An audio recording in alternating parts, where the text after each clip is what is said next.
ঘোরাঘুরি করার জন্য ধানমন্ডি সবসময় আমার পছন্দের একটি জায়গা। যে কোনো জায়গায় গেলে আমার মেইন ফোকাস থাকে যে ওই জায়গার আশেপাশে ভালো কোনো রেস্টুরেন্ট আছে কিনা, যাতে আমরা খুব ভালো মতো একটা লাঞ্চ করতে পারি। হ্যালো অ্যান্ড আসসালামু আলাইকুম এভরিওয়ান, সবাই কেমন আছেন? আলহামদুলিল্লাহ, আমিও অনেক ভালো আছি। আজকে চলে গিয়েছিলাম ধানমন্ডিতে, আর ধানমন্ডি গিয়ে সেখানকার মোস্ট হাইপড রেস্টুরেন্টে যাব না তা কি হয়? ফেসবুকে ঢুকলেই ভেজা ফ্রাই রেস্টুরেন্টের অনেক ভিডিও দেখতে পাচ্ছিলাম, তাই আমিও আর দেরি না করে চলে গিয়েছিলাম ধানমন্ডির ভেজা ফ্রাই রেস্টুরেন্টে। প্রথমেই বলিনি রেস্টুরেন্টের এনভায়রনমেন্টের কথা।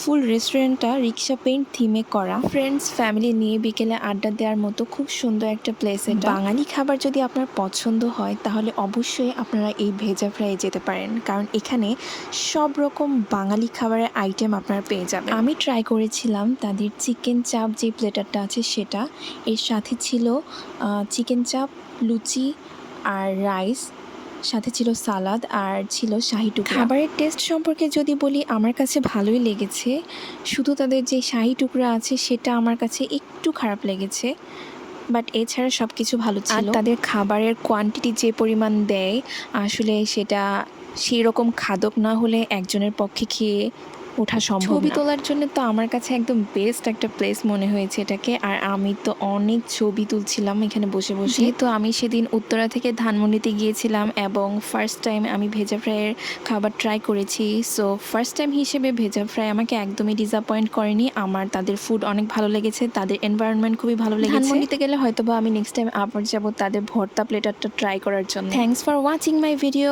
আল্লাহ হাফেজ।